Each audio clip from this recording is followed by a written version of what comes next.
Sandton Convention Centre continues to be a hive of activity this afternoon as the Cannabis Expo attracts even more people. The exhibition started this morning and has seen about 100 organizations displaying their wares to the public. Our reporter Tsehoacho Muahi is there. So, Tseho, this has been a highly anticipated event. What is taking place there now?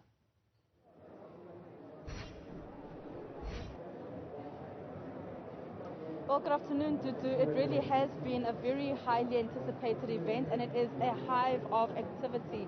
A lot of people have now filled up the Sandton Convention Centre, really excited to be part of the expo, the Cannabis Expo here today. This, of course, is day 3. But to give us more details, I mean, Dudu, we spoke earlier around the issues of what people can actually do with cannabis. You can plant it, you can actually have the plant in your home, and there are people that are planting it on a much bigger scale. But there's also the issue, of course, of medicinally. How can people use this in a medicinal way? And we are now joined by Carl Bronkelbeck. He is the CEO of THC Africa. Thank you so much for your time, Carl.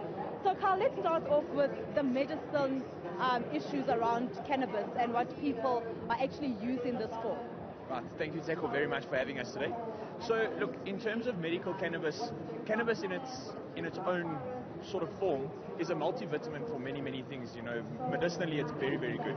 The two main components we currently look at is THC and CBD, and there's still even many factors to those. I mean, there's THCV, THCA, there's a whole lot of things like that are involved, but the main ones we are looking at is THC and CBD, which act with different receptors in your body. So CBD acts within your body, THC reacts within your mind.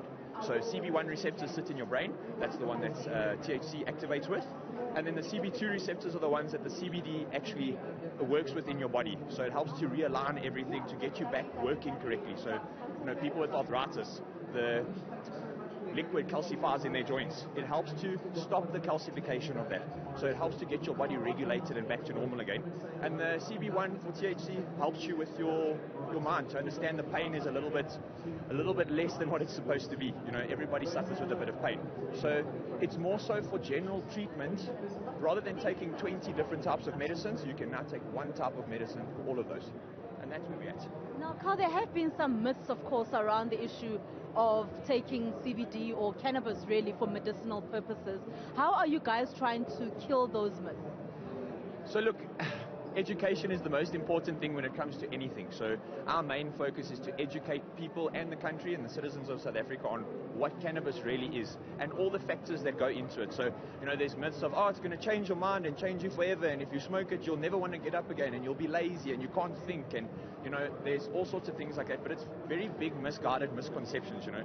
THC and CBD actually help your brain to function better and your body to function better. So rather than being lazy, you're actually more efficient, if I could put it like that. So to kill the myths, we're trying to educate everybody, to explain to them, this is what it does, this is how it can benefit you in a healthy and medicinal way. So killing the myths is the most important part, and you kill myths through education, in fact. And that's what we're busy trying to do at the moment. Now, you guys, of course, are legal in the work that you're doing, but of course, South Africa, you can only smoke weed in your house. You can only have the cannabis in your home at the moment.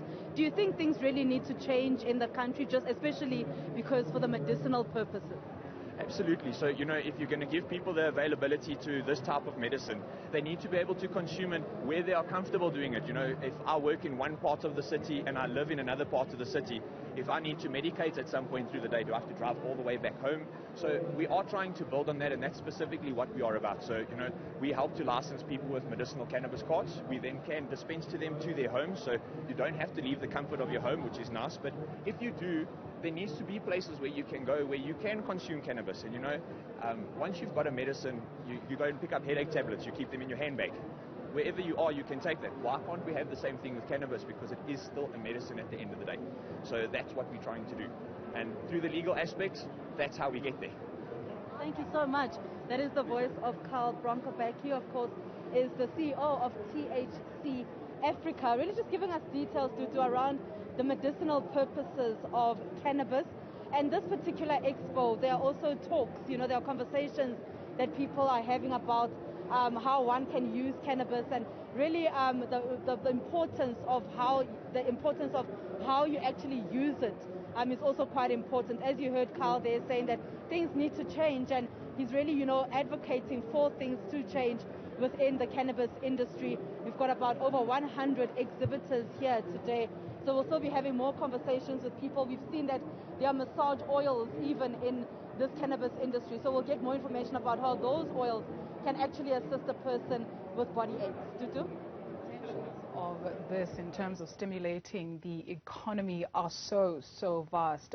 So it will be interesting perhaps in the next crossing to take a look at the issue of licensing and more on the legalities of this. Thank you very much, Tshegoatsho Moagi, there at the Cannabis Expo for us.